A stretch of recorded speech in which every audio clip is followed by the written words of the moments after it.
What's good? What's good? I am back. Another episode of the Paul Pickett Podcast, aka Triple P, aka the Common Sense Podcast, your source for music, sports, politics, world events, and much, much more. Of course, we're going to take you back into the world of bare knuckle. My next guest recently made his debut for the BKFC, and let's bring him on, the one and only Anthony, the Devil's Advocate, Yost. And what's good, man? What's up, man? How you doing? I'm doing good. How was your training today? Good, man. Good. 3 hours boxing this morning, 7 to 10. It was solid. That's what's up. So I'm gonna start here. Let's start with your wrestling background. Can you tell us a little bit about that? I don't have much. I know they wrote on my BKFC bio that I wrestled. I didn't. Most of my career was in Iowa though, so it was kind Okay. of one of them things that like I wasn't old enough to fight in Minnesota at the time, so I kind of learned to wrestle in the earlier years. Okay. The Devil's Advocate. Like, who gave you that nickname? My mom. Your When I was mom? my mom did. I was 16 years old. I'm not a real big religious person. My mom and my family is. Hey, Yeah. buddy, that's my son Uriah. And the way she worded it is, the devil's advocate was the one that was gave you permission to get into heaven. So in fight terms, it was to be the best, you got to beat me. To get to the top, you got to go through me. And that's kind of where my name originated when I was 16. Okay. That's very interesting because most fighters get their names from somebody they usually train with or something like that. Mhm. So it says you got into kickboxing. Did you get into kickboxing? I did. My original coach back when I was 16 in my first gym, he was a kickboxing coach. So like that's a kind of what got me into martial arts was kickboxing. Okay. And what was that experience like for you? It was fun, man. I enjoyed it.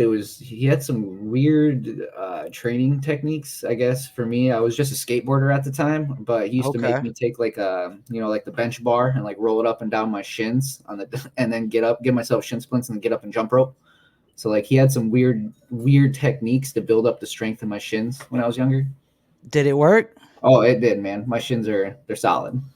That's what's up. I mean, hey, if it works, I guess that's all that matters, right? Yeah, man, that's about it. It's always the weird training techniques that seem to kind of just surprise you and work. So you had an amateur MMA career, 16 fights. It says.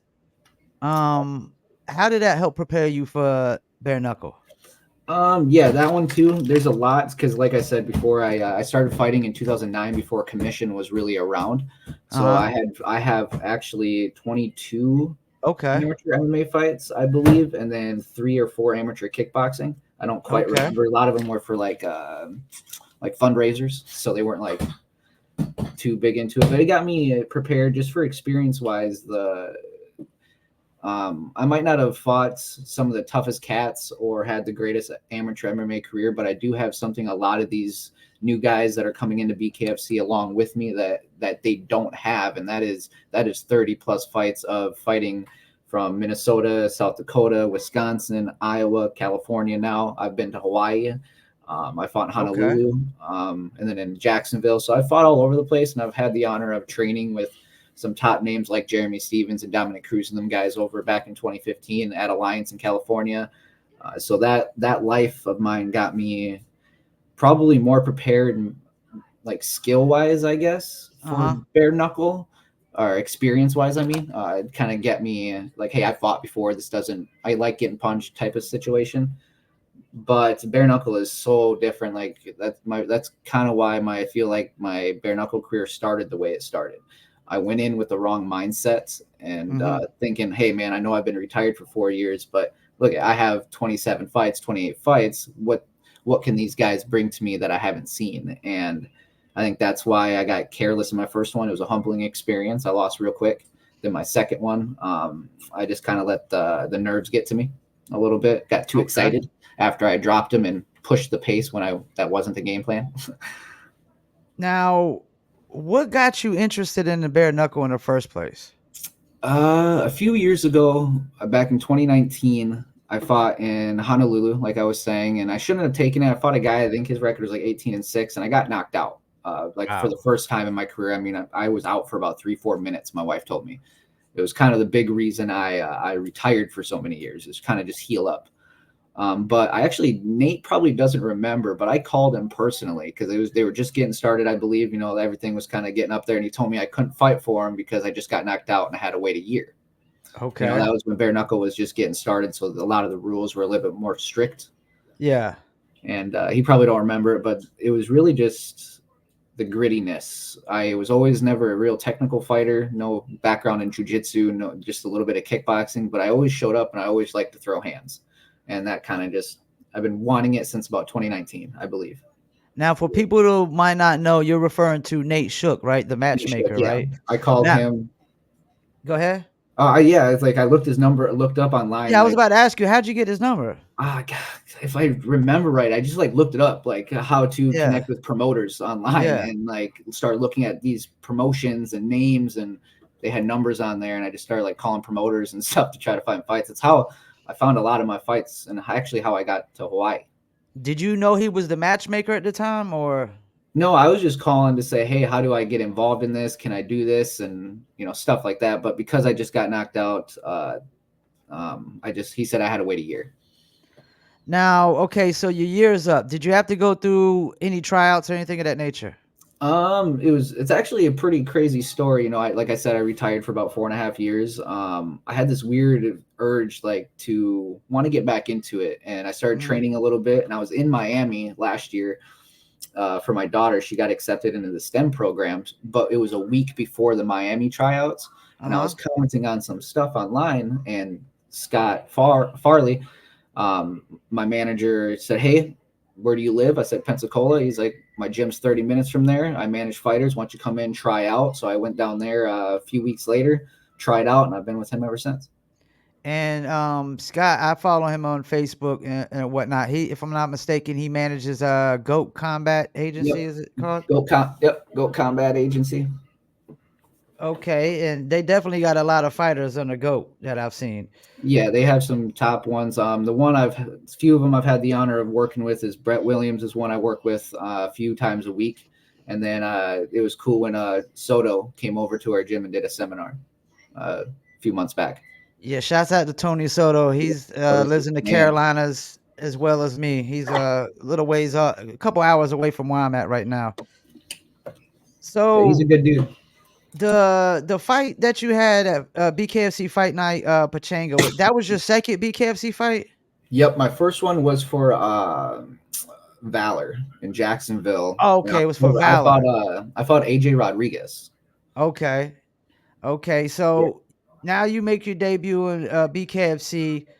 What was the nerves like? Exciting. I felt like I belonged. I knew. I think for me the biggest thing is like, man, my leg was like shaking like right before we did the weigh-ins, man. Like I was like, oh man, it's been forever. You know what I'm saying? Like my leg was like jittery. It was funny, but Yeah. the nerves for me were like I got overly excited. Like I was like talking to myself, amping myself up in the back to the point where even one of the security guards like stopped and tried talking to me, but I was talking to myself. So I just kind of was like, hey man, my bad. But my nerves just I got overly excited for So that you moment. fought Mike Hansen, who I actually interviewed on this show, and what was the game plan going in? Do you feel like you followed the game plan at first? I did. Our game plan was to. I knew he had kind of going through some of his fights that he had a really good two. Um, Okay. but he also the one thing that surprised me with him is I didn't think he was gonna get up. Like I did listen to his podcast, so our game plan was like, hey, this guy he has experience, so we got Yeah. to be careful. He is dangerous. He moves well. His feet move well. But when he gets put down, he doesn't have that dog in him. Like that's kind of what I had in my head. We knew he was going to be a tough Yeah. fight, but the fact that he got up, I mean, I've never like I've put people out a few times in my MMA career, but when I hit him, it's hard for like he surprised me, and that's what got my nerves going. Like, oh shit, like this guy got up. That kind of took me by surprise. Yeah, that was actually gonna be my next question because when you hit him, I mean, he went straight to his knees, Mm-hmm.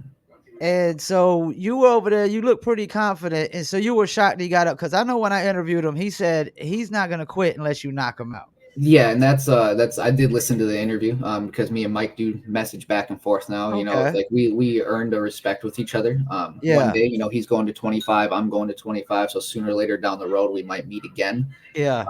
But in that one, it was I hit him so clean in the chin, and I saw it in his eyes as he was falling. Like this guy put my Yeah. hands up, and I was like, "Hey, this is it," you know, like just get Yeah. back and get ready. And so when he got up, my brain was so just foggy, and I was like, just get in there, get in there. And when I got in there, I overrushed it. I was swinging way harder than I ever planned on for bare knuckle. And I missed, and he caught me a couple times in the neck and the chin, and it stunned me.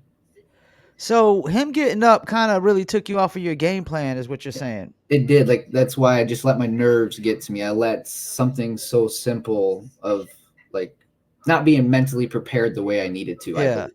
Now that it's over and I've had time to reflect on it, it's like I feel like my skills, I beat him 9 out of 10 times. But again, this is bare knuckle, and one mistake can cost you.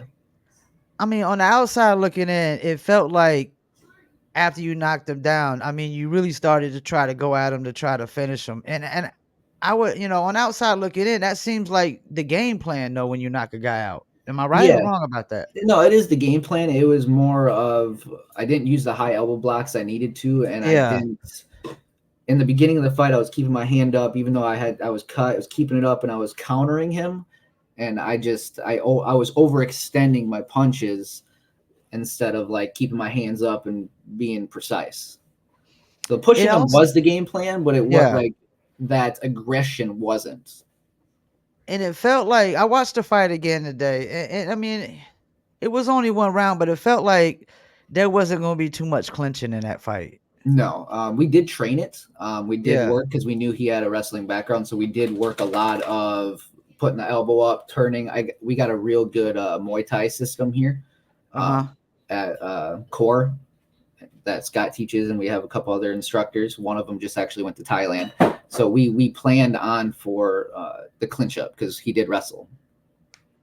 And how big are you with the clinch as far as bare I knuckle goes? believe in bare knuckle. It's essential. There is because in boxing you tie up. You know, you got the big gloves. You can do a lot of blocking, but in bare knuckle you want to be able to. You got to stay active. Like they'll break you up. So I believe it's essential as the jab. Okay, now he comes back, he hits you with the two piece. Like you said, he's good with his two piece. Hmm. And you did stumble a little bit, but also this is one thing I noticed watching it again. He stumbled a little bit, when you go back and watch it. He kind of stumbled and the Yeah, ref kind of still, let him fight on.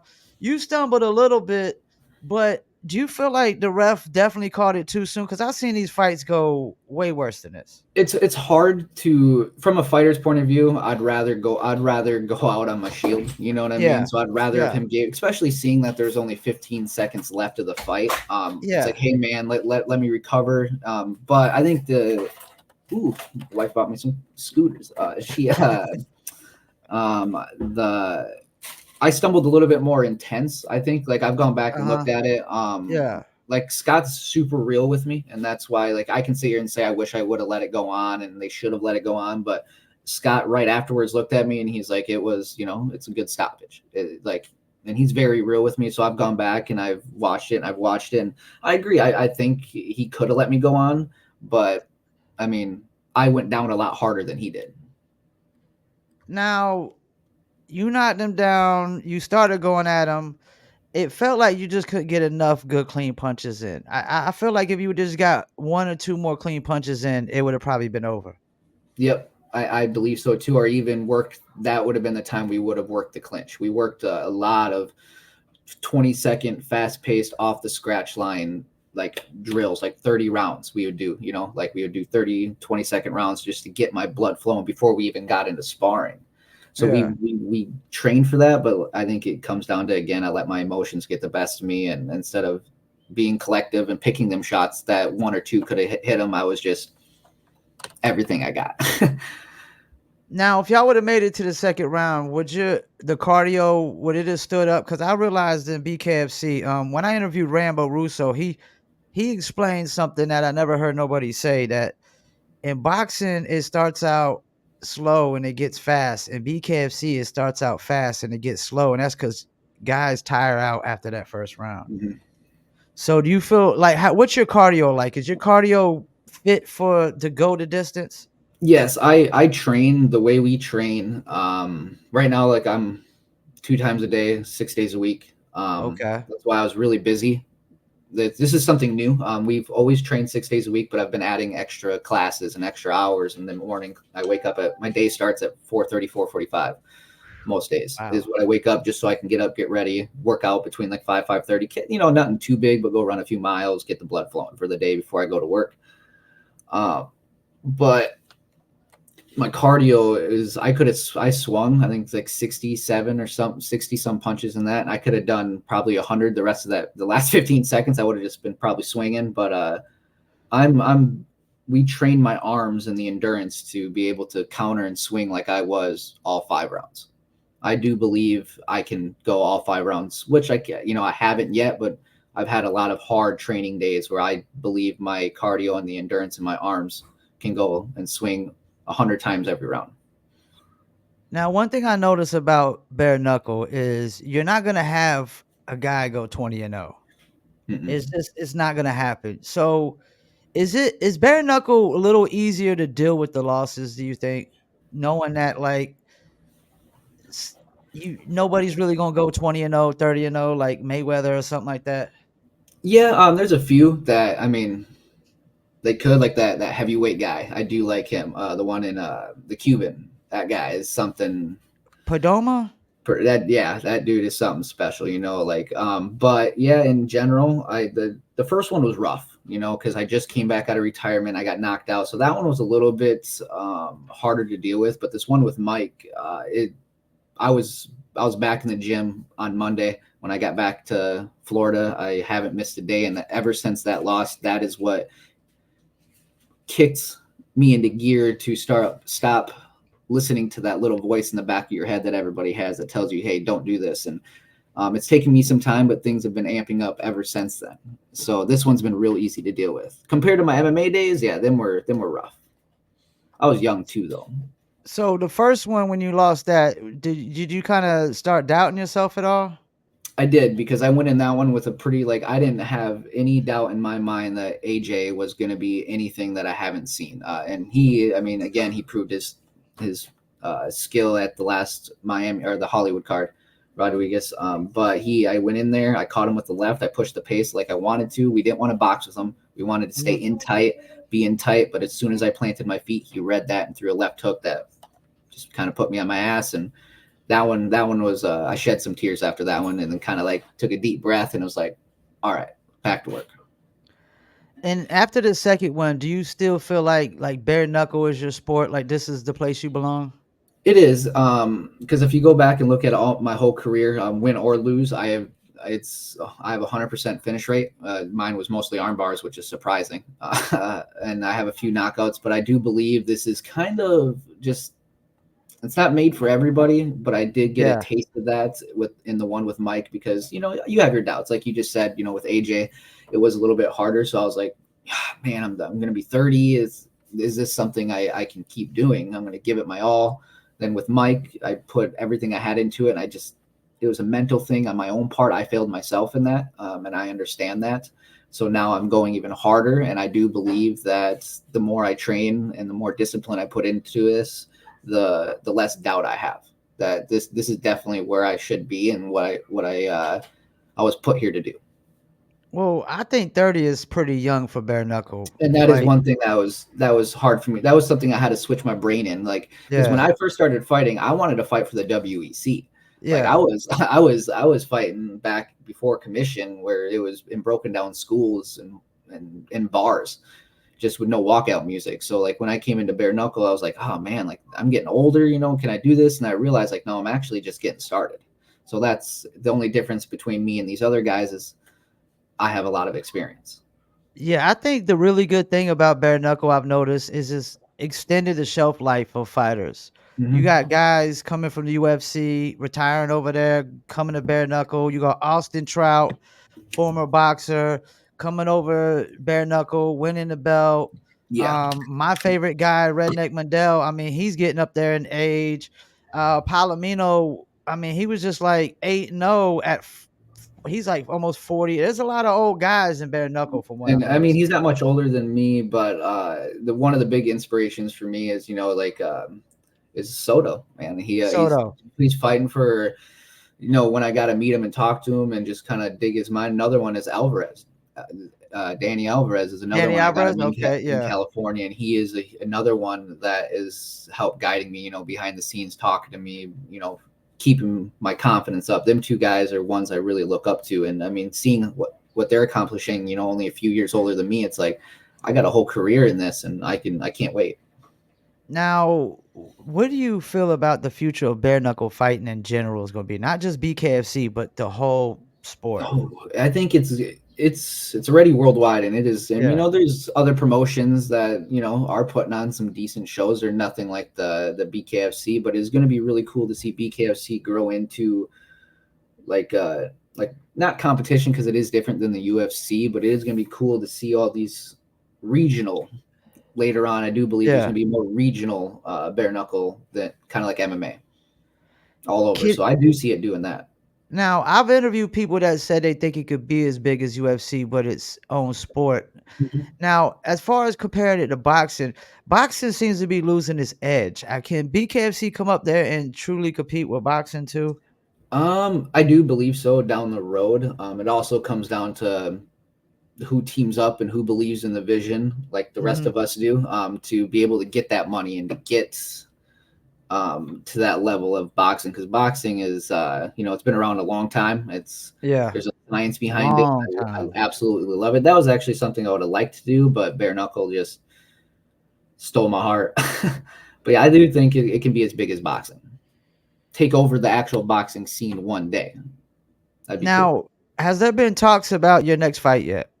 We have discussed a few things here and there, but nothing too like locked in. I did comment on the Bare Knuckle show one day, and the boss man told me he had a date for Minnesota, and I'm originally from Minnesota, and I was like, so I would like to do that one if whenever that comes out or date is announced. But other than that, I kind of want to travel and Yeah. use this. Like I said, I've fought in about 7 different states. I would like to keep adding that as much as Yeah. possible. So if you can get me in December, November would be great. Yeah, I actually had one of my questions was about the bare knuckle show. I saw the clip where you were asking about Minnesota. Now, what would it mean for you to be part of breaking bare knuckle into the state of Minnesota? It'd be everything. I mean, Minnesota has such great MMA scene. With and the Midwest itself has a great scene there, and there's a few bare knuckle guys. Richmond is one that I would love to. He trained about an hour and a half for me. I didn't really get to train with any of them guys. I did Uh-huh. train a few times here and there with a couple pros that fight in the UFC now, but it'd mean the world to me to break barriers and be part of history from where I'm from, because it would not only inspire my family, because I've most people, just that, but where I'm from is such a small town that we didn't have gyms. We didn't have head coaches and stuff like that. We used to train in my garage. So it would Okay. inspire the next generation of kids and men and women from my hometown to reach for the stars. It'd mean the world to me to help and inspire the people from where I'm from. So you fight bantamweight, correct? I did do bantamweight, but when came up, I was, like I said, I was retired. I was 185 pounds when I met Scott. Uh-huh. I'm walking right now about in between 145 and 150, depending on the day. But we are shooting to walk around about 140 once we're just taking the right steps to getting my body down to where it needs to be. And I'm going to be a flyweight. Okay, flyweight. So let's pull up these flyweights. Okay, so flyweights, because I was about to ask you how tough is it going to be to win the belt in the bantamweight. And I'm looking at flyweight. I mean, you got John Dodson, man, but I mean, if you put in the work, man, I mean, Oh yeah, there's a handful of guys I've kept my eye on. I know I'm 0-2, but I do believe in that little bit of my fight with Mike and my years and years and years of experience, that once I uh, keep fixing these few tweaks, I'm going to be a problem for anybody. So Uh-huh. I would love to fight. There's a handful of them. Like I know me and Chris Garcia. I know he's undefeated right now. We talked about fighting at one point before I made my debut. Incline is one I believe that would be a banger. He doesn't have the fight experience I have, but he has the bare knuckle experience, and he has fought some guys that so I know he would be a tough cat. And of course, anybody that would get me up there to, I'm not quite ready for the top couple yet, but I think even fighting Incline or the Cut Man or Chris Garcia later on You or trying to anybody. find the cut? You trying to fight the cut man I want already? to. That's what I'm saying is I want to fight anybody. I respect him. He is clean. He's taller. He's lengthy, Yeah. and he's been around the boxing game for a long time. But I'm trying to fight people that will get me up to the title as quick as possible. I know I'm 0-2, so I got to build my way up. But them are the Yeah. guys that I'm, um, at some point in my career, looking to stand across from. Yeah, Cutman G is probably the most beloved Mhm.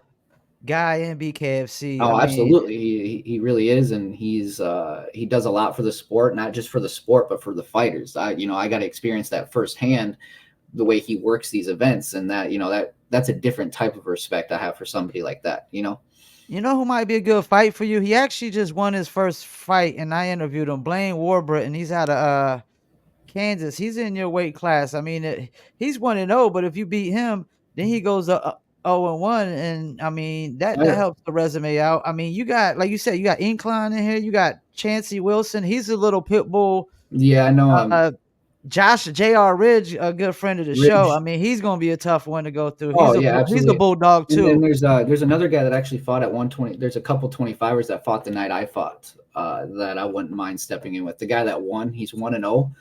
Alexander, I think, or something like that. He's Alexander. won. He fought I think it's Alexander. He fought the night I fought. I wouldn't mind fighting him. And Alexander Gutierrez. yeah, Gutierrez. Yeah, I wouldn't mind stepping in there with him. He had a banger of the night, and I wouldn't mind a challenge like that for my first fight down at 25. And Blaine, I know we're managed by the same guy. He's managed by Goat too, Yeah. but He's not a honestly, teammate though, right? no, we're not teammates. And I mean, to me, he's just not one I would. I'm trying to go to 25, Uh-huh. and I don't even know if he can have a good time making 35. So I'm just, and he's like 5'11. Yeah, So I I'd actually rather heard he see. didn't make the weight his last fight, and Justin Martinez actually had to, I think, come up in weight, That's if what I'm not I saw that mistaken. online. Like we're pretty, like I said, we're not teammates or nothing. So I don't ask questions. I just, that's what I saw online, is that he missed weight. Uh, so I don't know exactly. Now, That wouldn't be, I mean, I'd box him too, Justin, any of them.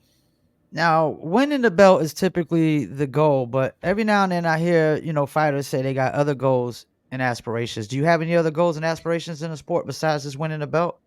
Yeah, man, I want to, just like anybody that wants to make it big, of course, the title is what I want to do, but I really just want to inspire the next generation of men to be men. This world is, it's Oh not man, go ahead, what it get into was. it. Get into it. It is Yeah. just not what it was when, I mean, I was born in 93, but my Yeah. dad was a man, and he taught me how to Yeah. be a man.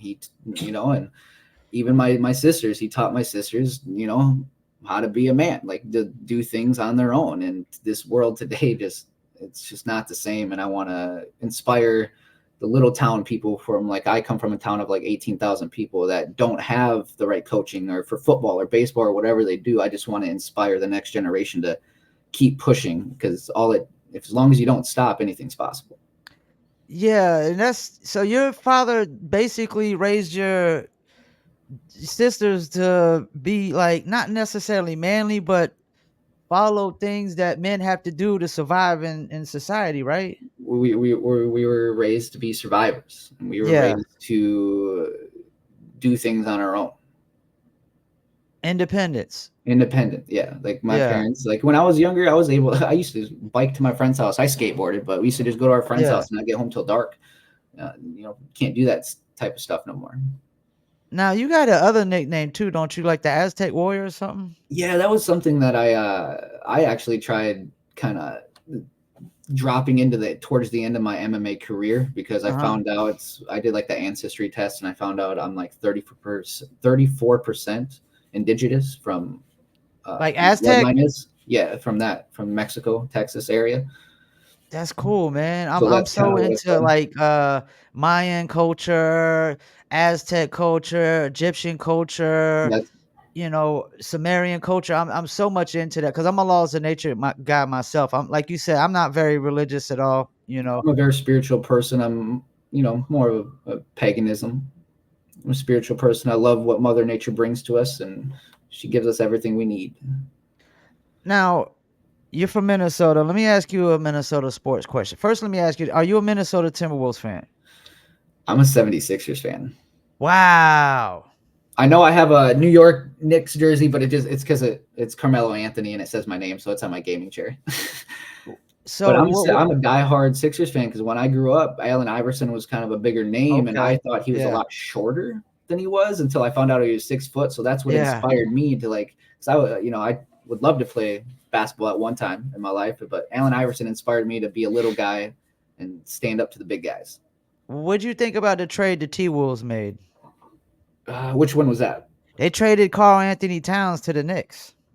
I was never a For fan of Anthony for Towns. Julius, yeah, they traded him for Julius Randle and Dante DaVincio and a pick. Randall's not bad.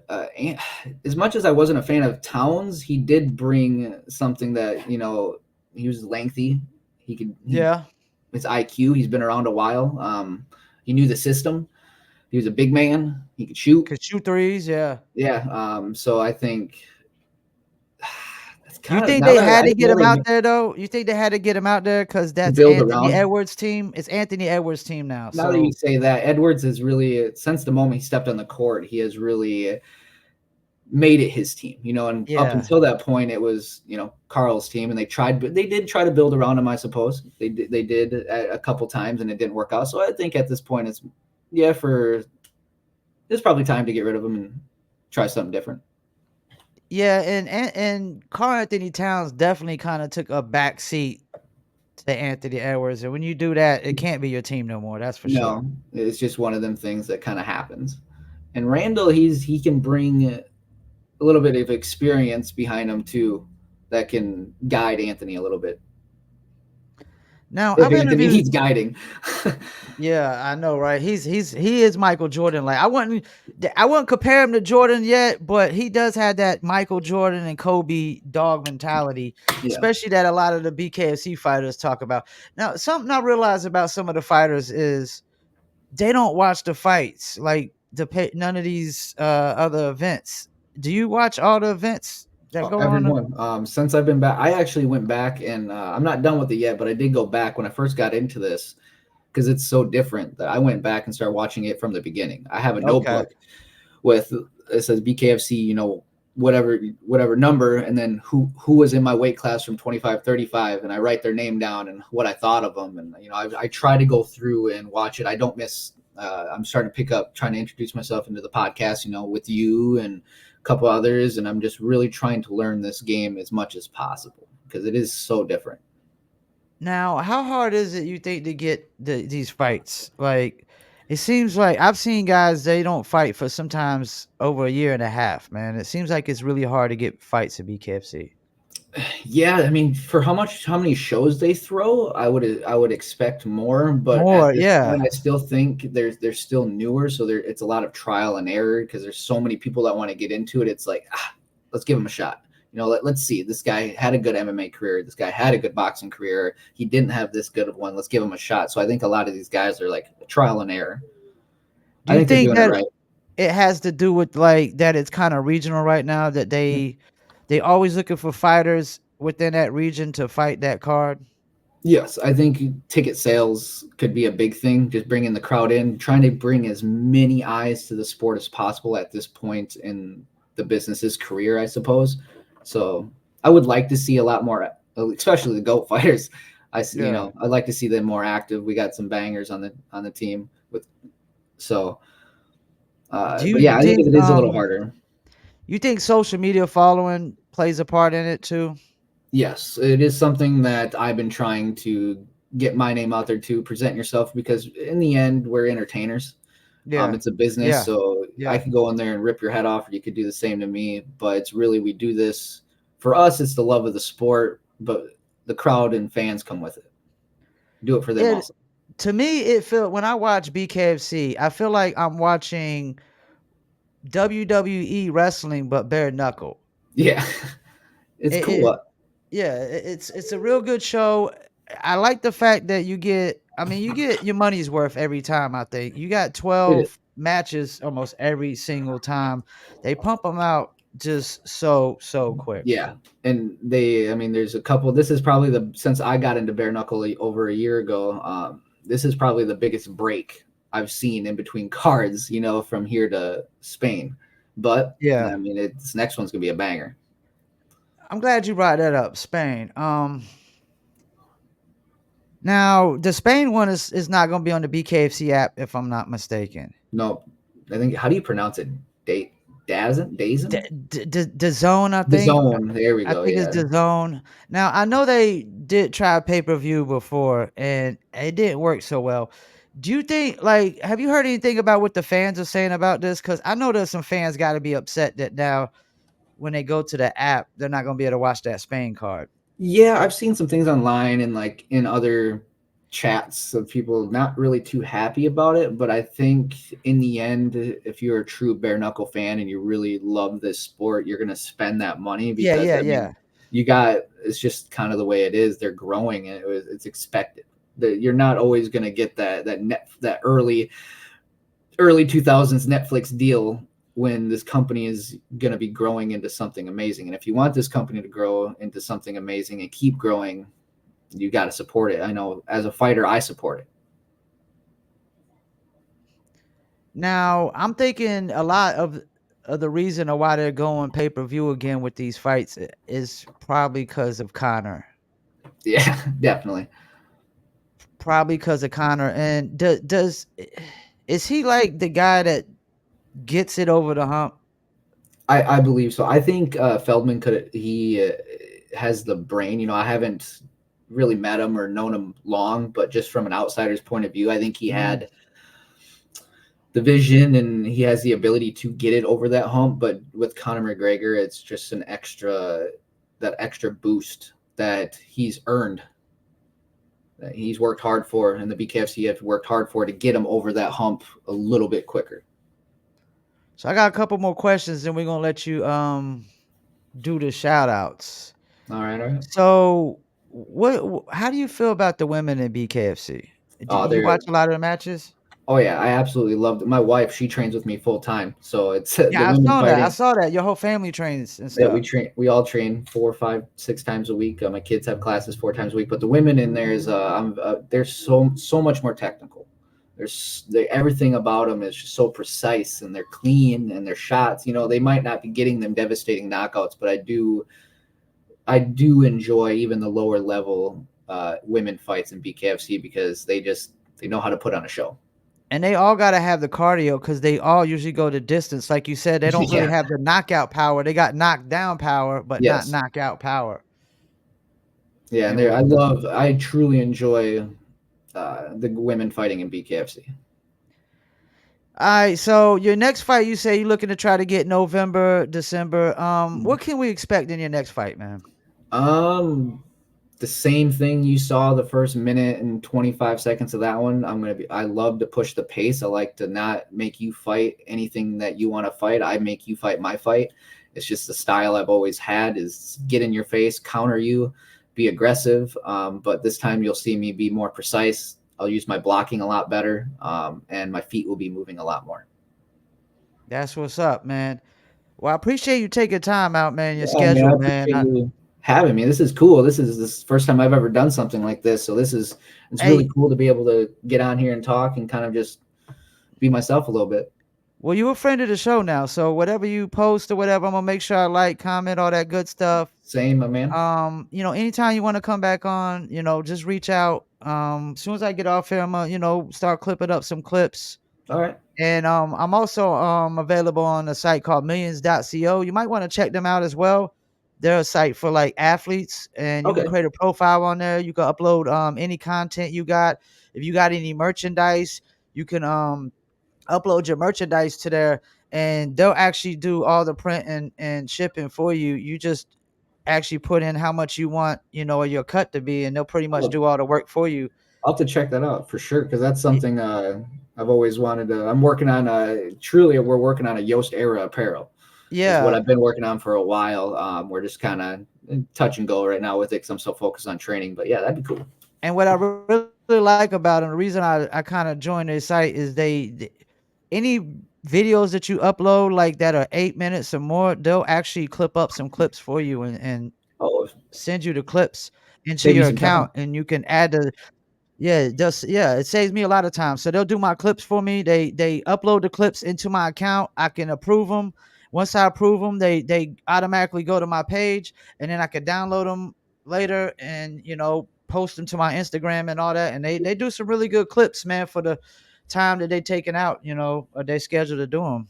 Yeah, that'd be cool, man. Because yeah, and I would love to come back on here, man. I have such a crazy story about just the way I got into fighting. Like just everything. I started when I was 15, 16. So I'd love to get down and just kind of tell the world, let the world get to know me. Because Well, I you plan on taking over the 125 division here in the next few years. It's going to take some time. I'm not going to sit here and say I'm going to climb super fast. I do plan on it, but I am 0-2, and I got some things I need to tweak and some things I need to fix. So, but when the time comes and I get back in there, I'll be ready to start climbing the ladder. well, I appreciate you, man, taking your time out, and keep us updated on your next fight, man, so I we will, know what's man, for going sure. on. All right, man. You have a nice day, man. You too, my man. Have a good day. All right, peace. Well, great, really great interview. Really nice guy, man. That's the thing about these bare knuckle guys. They are actually nice, decent human beings. That was Anthony, the double advocate Yost. Very interesting story of how he got the nickname Doubles Advocate. And we're definitely gonna keep supporting and looking out for him and see what he's got going on. And y'all do it as well. Go follow him on Facebook and Instagram and whatnot. And matter of fact, let me pull up his Instagram real quick before we go, so I can tell you what his Instagram was. I just wanna. Uh, all right, so his Instagram is bare knuckle underscore Tony with two Y's. That's bare knuckle underscore Tony with two Y's. Go follow him, Anthony Yost, the Devil's Advocate. And we appreciate him taking time out. We appreciate anybody that tunes into the content. Don't forget, the content is available on millions.co now, along with the new little apparel merchandise. As you see, I got one of the t-shirts on right now. And I appreciate everybody that takes their time out to watch the clips and watch these interviews. And appreciate y'all, man. Peace. I'm out.